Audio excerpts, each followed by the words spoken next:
10, 9, 8, 7, 6, 5, 4, 3, 2, 1, 0.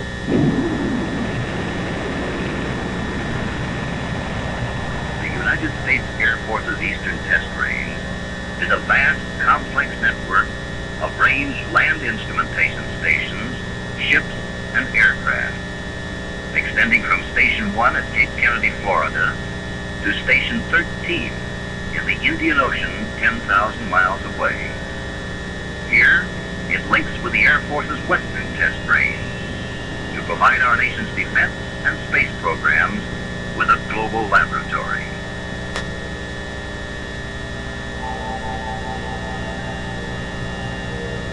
A proving ground for testing and support of a wide variety of missions in weapon systems and scientific and space programs.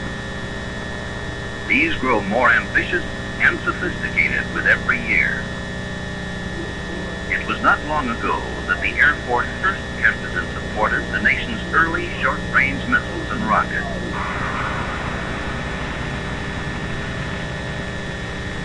Their successes or failures eventually led to the establishment of the world's most dependable system of national defense.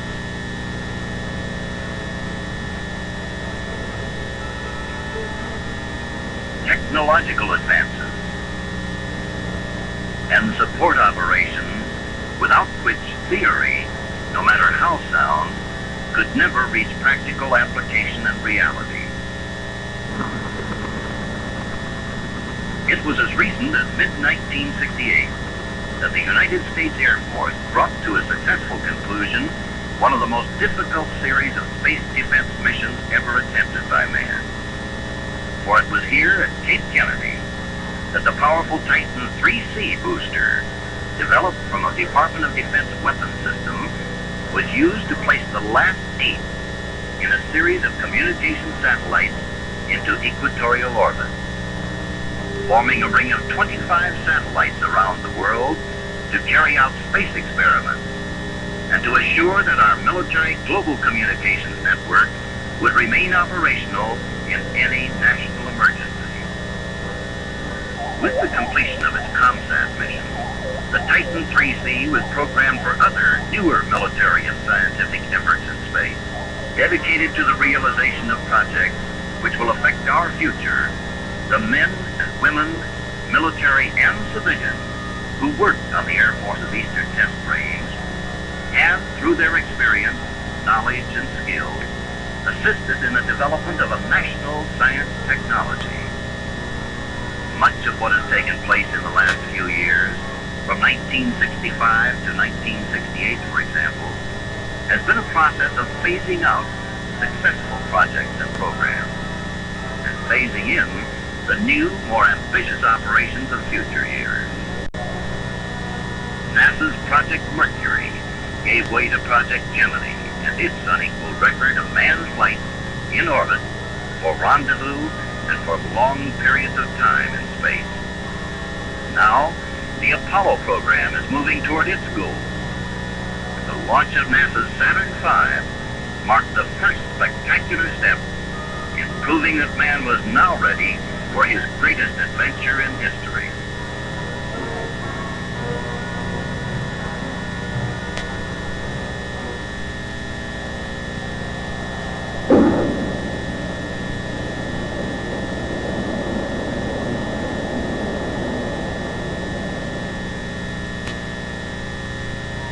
Turning to weapon systems, the research and development phase of the Navy's Polaris missile test program drew to a close.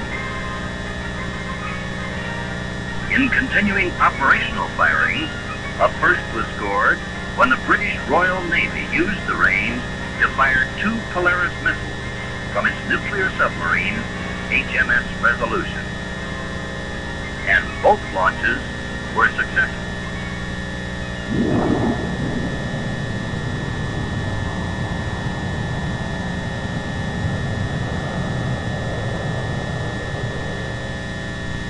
The United States Navy's new Poseidon missile is now being tested on the Air Force's range. First on land at Cape Kennedy's new Poseidon launch complex, later underwater from modified submarines.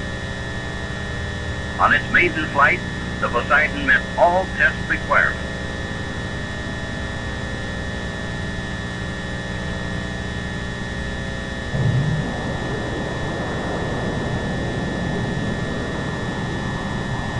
Preparations got underway for testing a new, more versatile ICBM, the Air Force's Minuteman III, which will, over the years, gradually replace the highly reliable, fully tested Minuteman II. This is an intercontinental missile of improved range and accuracy, a missile capable of carrying different payloads with more diversified military missions. The Air Force has in its Minuteman III a further deterrent against unprovoked attack on our nation. It's a system that takes advantage of the more recent advances resulting from programs of research and development.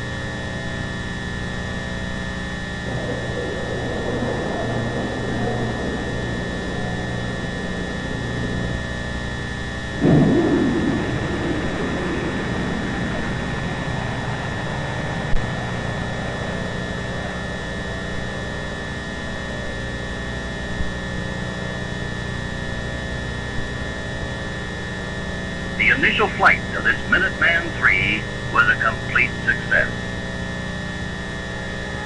Air Force support and testing on the Eastern Test Range is an involved and complex operation requiring the highest degree of coordination among the many systems and separate activities related either directly or even indirectly to a given mission.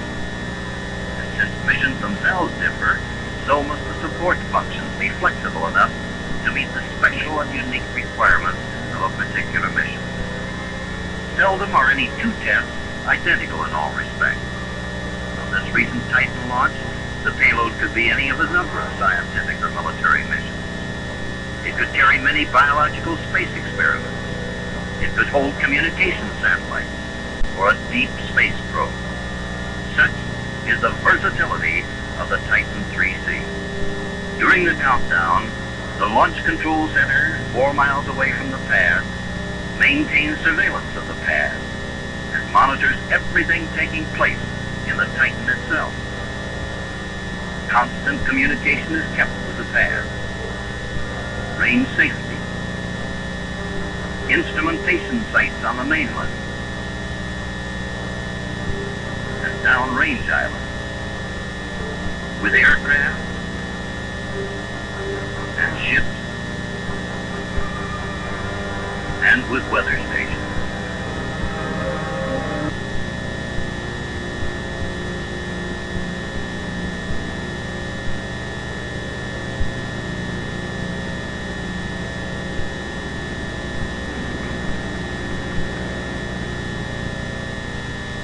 Final status check. Instrumentation. Go. Propulsion. Go. Facilities. Go. Electrical. Go. Making flight safety. Go. Spark plug. Go. UTC. Go. Engineering.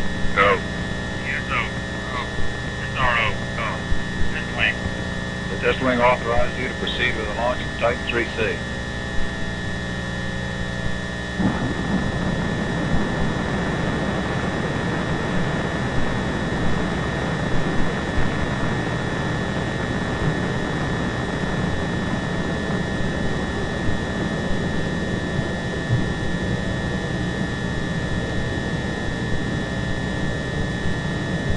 The Titan is well on its way. And now, downrange instrumentation begins to follow the flight.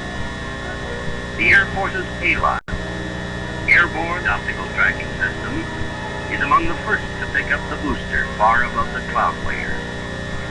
It will photograph and track automatically, capturing stage separation and trajectory programming for later study and analysis.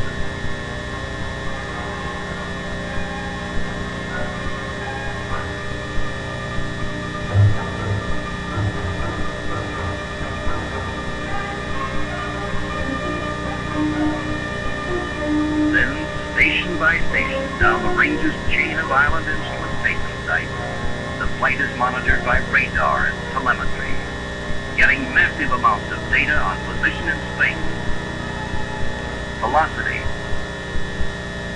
attitude, fuel consumption, staging, performance of electronic components, guidance systems, and countless other functions as vital to the success of a mission. Then from the island chain, the flight is picked up in the vast ocean area by the Air Force's range instrumentation ships, such as the Vandenberg, Redstone, or General Arts.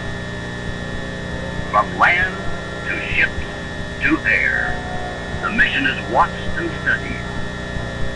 The ARIA, designed for support of NASA's Apollo flights, flies in other missions as well. This aircraft gathers telemetry data and records and transmits this information to ground stations on the mainland. In addition, it will record and transmit voice communications between the Apollo manned spacecraft during the critical periods of injection into moon trajectory and again on return to Earth. The Air Force operates ARIA from Patrick Air Force Base. They can be sent on missions anywhere in the world. With every mission, military or scientific, supported by the Air Force, man's knowledge grows. From what we learn, from what we do to meet the challenges, will come the promise for our future. The mission of the Air Force's Eastern Test Range will grow. And what will soon happen, because of this strong and dedicated purpose, will ultimately contribute to the advance of civilization. Our world will be a better place for all mankind.